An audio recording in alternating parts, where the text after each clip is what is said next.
Hey everybody, it's Mr. Wagstaff. Cool stuff to talk about today. So today, we're going to start a new unit on World War II.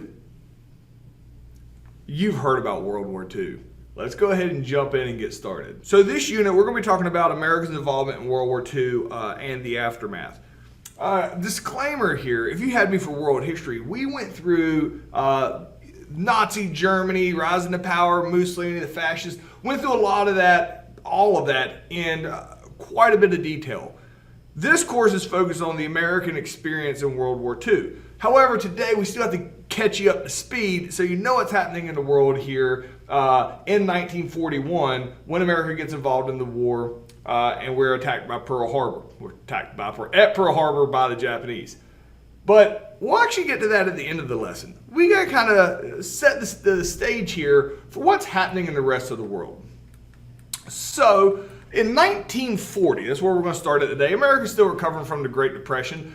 FDR has just won his third consecutive term in office. FDR kind of saw that there were going to be tensions with Europe and that a world war was going to take place, mainly because battles had already started by like 1936 in Europe.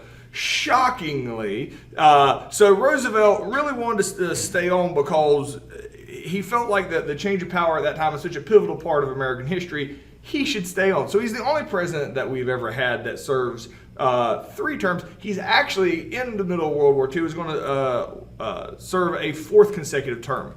Here's why he knows there's some issues taking place in Europe is there's these rise of dictators. Adolf Hitler has risen to power in Germany as a Nazi.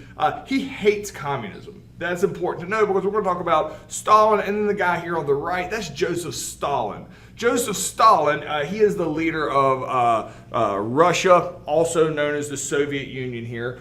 For this course, those 2 terms are relatively interchangeable as a survey course. He is communist. Stalin pretty much hates everybody, but also non-communist. So Hitler and Stalin, while they're both dictators, have risen to power here during the Great Depression in throughout, on Earth. He still doesn't like Hitler. Just because they're both dictators doesn't mean they get along.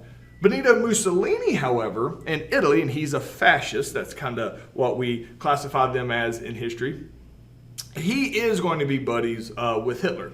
So these guys start coming to power. They're all wearing like military uniforms here. That's a telltale sign that they're probably going to be aggressive.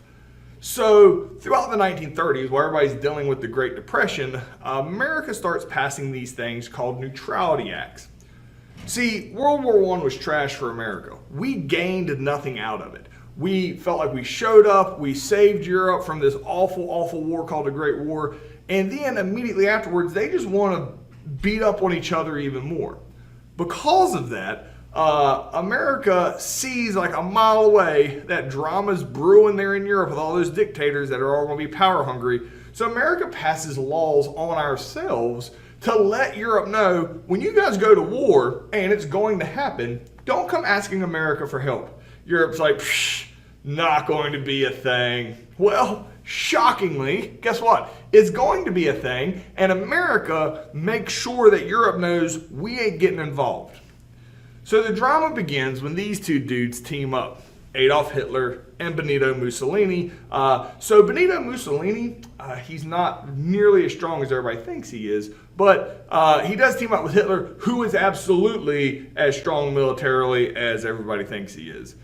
These 2 guys teamed up, and it's really Hitler doing all the work, are pretty much in the 1930s going to start taking over Europe. The red area is the area that Hitler takes over. The yellow areas are the people that are against Hitler. Now, I need to explain something here with, you're like, oh, look at all that Russia space. Like, sure, Russia could just jump in there and beat them up. Why didn't Russia stop them early on when Hitler was smaller? So Hitler is a very good talker. He had actually signed this thing called the Non-Aggression Pact with Stalin. They hate each other, but the deal was Hitler promises Stalin he won't ever try to invade Russia. Just leave him alone. Hitler's going to wreck shop with everybody else. Like, Stalin, you hate everybody. You don't care about the people I'm taking over. And Stalin's like, you are correct, comrade. And so they signed this non-aggression pact, and Stalin just watches as Hitler wrecks shop throughout Europe and does nothing about it. Hitler's going to eventually invade Russia, and then Stalin realizes he made a bad decision in trusting Hitler. But Stalin is basically at this point just hanging out as Hitler is taking over European country after European country. The last country that Hitler gets to that he's trying to take over is England. Now, England is different because Hitler likes to use his tanks when he invades countries. Can't invade England with tanks because it's an island. England has a very big navy. If he tried to put his tanks on ships to ship them over, his navy would just sink the ships. So Hitler, while war is always brutal, Hitler early on here, before America has anything to do with it, starts showing how brutal it can be. It's called the Battle of Britain. Hitler is flying over London and England and just bombing the crap out of civilians with airplanes, with bombers, purely to try to get England to surrender, because he knows he can't invade with his tanks and take over England like he has with the other countries, so he's bombing them. The attacks on civilians and non-combat areas really shows early on how brutal this war is probably going to be. All right? So England's begging for help from America, and America's like, nope, not going to do it. All right? And America is like, we told y'all this was going to happen. We're staying out of it. So Japan, what? That's coming out of nowhere, Mr. Wagstaff. Pretty much, but it's an on purpose out of nowhere. So Hitler realizes America is going to stay out of this war. And he's like, this is awesome. However, he wants to make sure America doesn't change our minds on that, because Hitler wants to keep doing his thing over here and America just do our thing, ignore everything. So Hitler, as an insurance policy to make sure America doesn't decide to come get involved, teams up with Japan. Now, Japan has an emperor, and it's Emperor Hirohito. However, during World War II, Emperor Hirohito is not making any of the actual decisions here. The decisions are being made by the guy that controls the military in Japan at the time, a guy named Hideki Tojo. This guy. So Hitler, Mussolini, and Hideki Tojo. Now, granted, if you're like, that doesn't look like Hitler, Mussolini, or Hideki Tojo at all, you would be right. So I should say Italy, Japan, and Germany, and these are representatives from their three places, get together and sign a tripartite pact, which means they're all on the same team. And you're like, okay, why? To keep America out of the war. What? So if you're looking at a map and you're like, all right, so Hitler signed a agreement with somebody that's on the other side of the world? Why would he do that? Well, if you look at just this map, it does seem kind of confusing on why Hitler would do this. But let's look at an America-centric map. Here, America's in the center of the map. If you notice, Japan is on America's west coast, where Europe is on the east coast. If America decided to get involved in Europe, we would have to fight on both sides of our country. At this point in history, no country has ever fought a war on two fronts simultaneously and won. And so by bringing Japan into this tripartite pact, it's supposed to prevent America, who already doesn't want to get involved in World War II, to really stay out of it, because if we did get involved, it would make it very difficult to win. So these three countries are collectively referred to as the Axis powers, like the Axis of evils. So the question here is, explain why America passed the tripartite pact on ourselves prior to war breaking out in World War II in Europe. Also, how did Japan joining with Germany and Italy make it more difficult for America to get involved in World War II?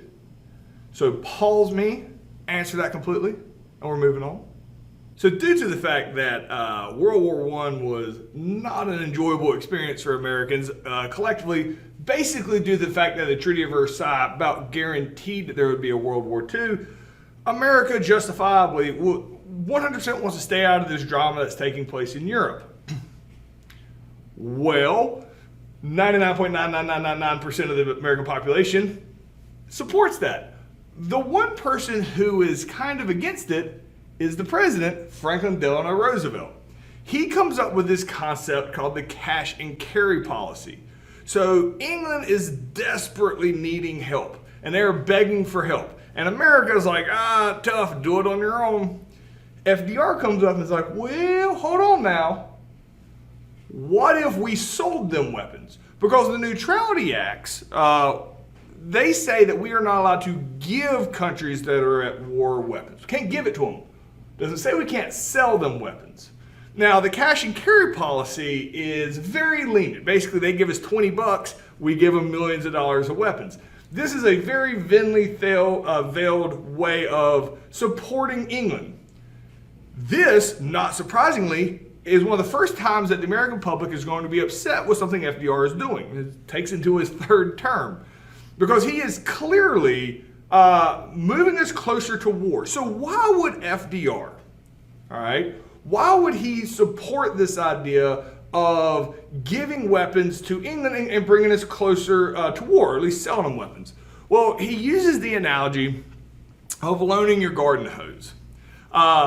So Roosevelt's like, hey, everybody, look, I know, yeah, World War II, we're definitely staying out of it. That's cool, staying out of it. However, if your neighbor's house is on fire, you would loan them your water hose to put out their own house. That benefits you because it keeps the fire from spreading. He says it's necessary for us to help out England go fight their war. So the cash and carry policy, England's supposed to pay just a little bit of money and get all these armaments. Well, this works out well for a short amount of time, and then England just straight runs out of money. They can't even pay us like the $20 we're charging them for these shiploads of supplies. And it's cash and carry because they have to come over to America, load it all up, pay us, and then go back. All right. So FDR realizes Hitler's crazy. If we just let Hitler do whatever he wants to do, eventually it's going to be our problem. So he knows America probably needs to get involved in this war, but he also sees how the American public doesn't want to have anything to do with it. It's very important that England does not collapse here. The reason that is so important to FDR is because England is the last real location. If America got involved in this war, we could go set up military bases at. There's really nowhere else in Europe. So he can't have England collapse and then us have to deal with England or deal with Hitler. So the cash and carry policy works for a little bit, and then that falls apart because England doesn't even have the money to buy us stuff. And then Americans want to switch over to the Lend-Lease Act. Now, this infuriates Americans even more because we are not allowed to give weapons to any country at war under our Neutrality Acts. So FDR says, well, we're not giving them weapons. They're like, you literally just loaded up boats and gave them weapons. They're like, no. I just let them borrow the weapons. Borrow. They'll give them back later. This is the equivalent of like borrowing a piece of chewing gum from somebody. It is clear that FDR is skirting the rules here and getting America more involved by using the terms like they are borrowing and things like that.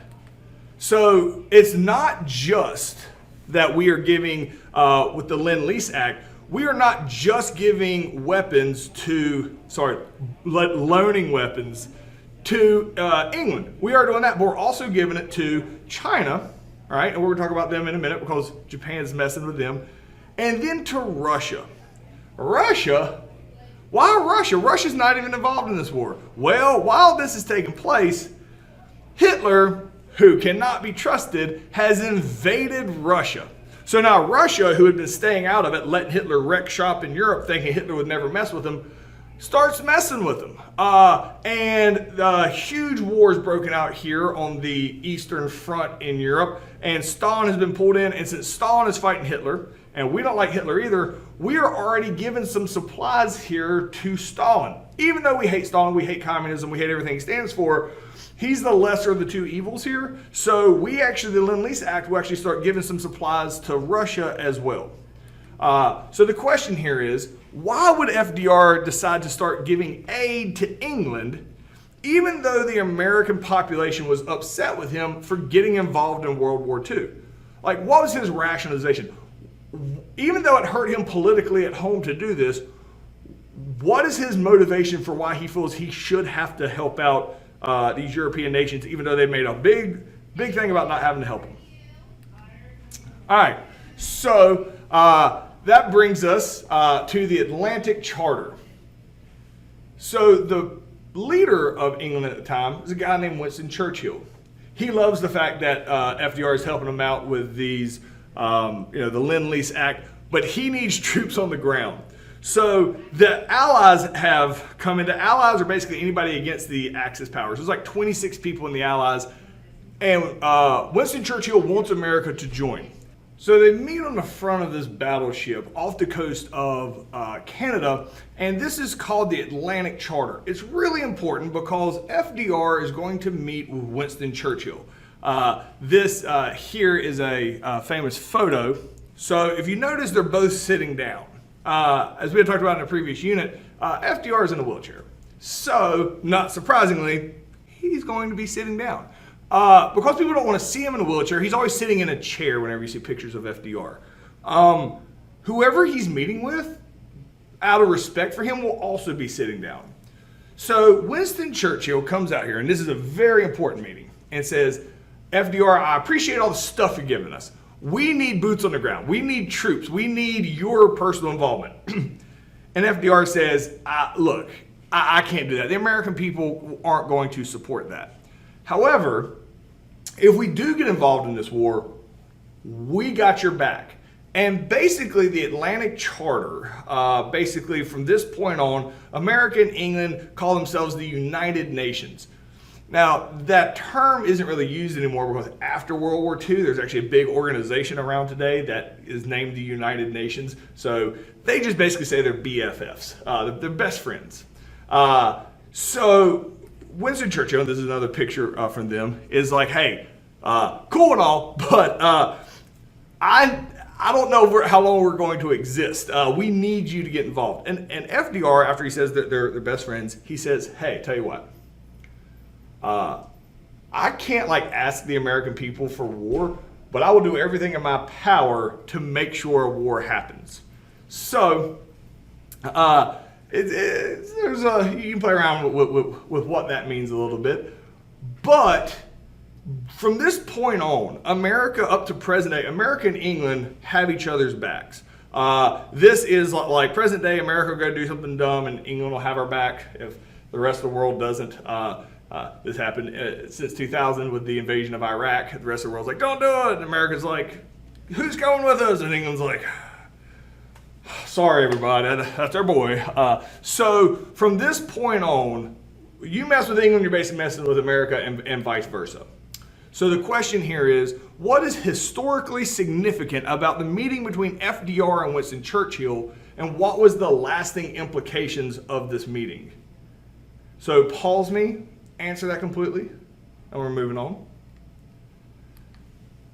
So Japan gets mad at America. What? Why? What's America doing? Well, we got to talk about the leader of Japan, this guy Hideki Tojo. So he's not the emperor. The emperor is Emperor Hirohito. Emperor Hirohito is the emperor of Japan, but Hideki Tojo has effectively taken power and makes all the decisions. So in World War II, we treat the military leader Hideki Tojo here like the dictator of Japan. He pretty much was. So Japan has amassed, because they have backed out of the Washington Naval Conference, they have the largest navy on earth. Tons of ships, super powerful. Japan doesn't have a lot of natural resources because it's a little small island country. So it needs to import their natural resources like coal and oil from countries in order to run their navy. Japan and China have had beef for a long time. China's kind of been a bully to Japan. Now, Japan's a pretty legitimately strong country, and China doesn't like it. So China starts jacking up the price of coal that they are sending to Japan because Japan needs a lot of coal. Japan finds this disrespectful, and Japan actually has already taken over part of China in the early 1930s called Manchuria. They're actually going to invade mainland China at this time so that they can get coal cheaper and get natural resources cheaper. Now, this is not as commonly discussed in history, in American history, but the Japanese treatment of people they took over was absolutely horrendous. So when Japan takes over China, the treatment of the Chinese in China is just absolutely appalling. Like, while the Holocaust is taking place, as we've talked about in previous courses, and those men will be brought up on trial at the end of World War II, so will a lot of these men that were part of this invasion into China. Treated China awful. Well, now, all this coal they were buying from China, it's free. All right, so hooray, everything is good, and they can keep filling up their ships. Well, America has a problem with this. All right, so America has a problem with the fact that Japan has invaded China because America trades very heavily with China. Also, nobody's supposed to invade China. John Hay and the open door policy. Nobody's supposed to invade China and take it over. So this is a violation of multiple things. The world knows this is not cool. So America is going to punish Japan, all right, economically. So Japan needs a bunch of oil. They actually buy their oil from America. Now, at the time, America is not mining a bunch of oil inside America that we can give to Japan. What has a bunch of oil is a group of islands south of Japan called the Philippines. We took the Philippines, originally designed for a naval base. We took the Philippines after the Spanish-American War. They have a bunch of oil. So America owns the Philippines, and we sell Japan the Philippines oil, and we keep the money. We tell Japan, until you give China back, no more oil for you. And we just stopped giving Japan oil. Japan not happy with this because Japan needs a bunch of oil. So we were hoping that they would come back and negotiate, give China back, and like doing these sanctions on Japan would keep them from acting crazy. The complete opposite happens. Japan's like, all right. So North America, that's America. You see Asia over there, you see Japan. I want to bring this map up because they're like, all right, let's see what you're doing, America. We don't like it. We're not going to back down. Japan actually wants to take over all the Asian countries. All right, one of those Asian countries are the Philippines. Japan would already like to own the Philippines anyway. The Philippines has a bunch of oil. If Japan just takes over the Philippines, no more oil problems. We already have China. We just take over the Philippines. No more oil or coal problems, and we can have our whole massive navy and all the natural resources that we need. However, America owns the Philippines. If Japan tries to just go take the Philippines, America is going to come fight Japan. America has a very formidable navy. All right, the Pacific Fleet. All right, it is not quite as strong as the Japanese Navy, but it is formidable. All right, so Japan knows that America doesn't want to fight. That we want to stay out of this whole World War II thing that's happening over in Europe or whatever. So they already know America is like anti-war. So the idea is, if America's already anti-war, if America didn't have their Navy anymore, they would then be extra anti-war. So the idea is that this Pacific Fleet is docked in Hawaii, in an area called Pearl Harbor in Hawaii. Japan is going to sneak attack our Pacific Fleet at Pearl Harbor to wipe out our ships so that they can take over the Philippines and not be messed with. There's no intent here on taking over America or anything like that. They just want America to leave them alone in the Pacific. And they think if they take out our Navy, we won't want to fight back. This is the thought process of Hideki Tojo. And Hideki Tojo decides the best way of doing this, in order to take out the American Pacific Fleet, which is docked at Pearl Harbor in Hawaii, is a surprise attack to take out all our ships at the end of 1941.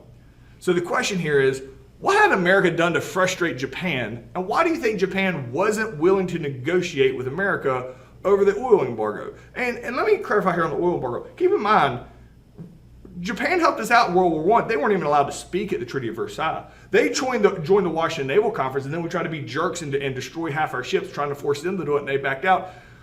Japan, we've treated Japan bad. They're not really trying to be friends with us. So pause me, answer that completely, and we're moving on. So Pearl Harbor, December 7th, 1941, Japan is going to attack America at Pearl Harbor. Now, it's a pretty famous thing that happens. All our Pacific Fleet is sitting out here on this nice, beautiful day. Yes, it's December. It's also Hawaii. It's beautiful all the time. There's these new machines out, these boats called aircraft carriers. This is obviously a model of one, and most of that would be under the water. Aircraft carriers are crazy important, brand new inventions, and these little fighter jets take off from these aircraft carriers. Japan has more than America does. The aircraft carriers take like 10 years to build. If you lose an aircraft carrier, you are in a really bad position. So Japan takes their entire navy and comes across the Pacific Ocean, and on December 7th, 1941, all their planes take off from these aircraft carriers. So it wasn't boats shooting people at Pearl Harbor. It was these planes that had taken off from the aircraft carriers, flying over and bombing the crap out of all of these boats that are here at Pearl Harbor. Now, Japan doesn't want a war. And you're like, they're clearly killing people here. How do they not want a war? Japan actually didn't want to kill people. Japan just wants America to leave them alone. So Japan sends an encoded message to Washington, D.C. that basically says, we're getting ready to attack in 3 hours. Get all your men off the ships. We're going to blow them up. Basically enough time to get people off the ships, but not enough time to defend yourself. That message never got decoded prior to the attack. And Japan claims that America purposely didn't decode it to help pull America into the war. America was like, that's the stupidest thing ever. Why would we sacrifice American troops? But there's still a squabble over why that did not get decoded. So when these planes fly over, they're expecting these ships to be empty, and they blow up everything here. All right, thousands of Americans get killed there attacking the ships, not knowing that this was going to happen. So there are 3 American aircraft carriers here, and those are like irreplaceable. Pure coincidence, during the attack on Pearl Harbor, our 3 aircraft carriers happened to not be there. If those had been taken out, the course of this whole war and unit and history from here on could be drastically different. Once the entire Pacific Fleet is destroyed, minus the aircraft carriers, which aren't quickly remade, all the planes fly back and land on the Japanese aircraft carrier as they're selling off to the Philippines, because their whole point was to keep America here in Hawaii. They go to the Philippines and take over what they want. When they're being debriefed and they're asking the Japanese soldiers what they saw, the commanding officer here, Japanese Admiral Yamamoto, realizes that there were still people in the ships. That's a game changer, because America might, if we just lost our ships, might have stayed out of the war. We probably would not have. We probably wanted any excuse once we get attacked. But the fact that thousands of Americans were on these ships and it was an absolute atrocity, he realizes the Americans aren't going to be like, oh no, don't hit us again. And he famously says, I fear all we have done is awaken a sleeping giant and fill him with a terrible resolve. Because he knows America is not going to be happy about that. And sure enough, FDR, the next day, was all the information comes up about how bad his attack was. It famously says, yesterday, December 7th, 1941, a date which would live in infamy, the United States of America was suddenly and deliberately attacked by the naval and air forces of the Empire of Japan. And we immediately declare war on Japan. Now, remember, we won to help out England against Hitler. We know, since they're all on the same team, Germany and Italy immediately declare war on the United States. So America, because Japan's not trying to take over America. America's doing, or Japan's going to go do their own thing. America, even though we were attacked by Japan, is going to focus their attention on Hitler, because that's a more imminent threat, because England's about to collapse. So the question here is, what was the long-term goal for the attack on Pearl Harbor? What was Japan's goal? What was the reason for attacking Pearl Harbor? And were they successful in that? Why or why not? How did they think America would react, and is that how America reacted? So pause me, answer that completely. I'll see you guys tomorrow.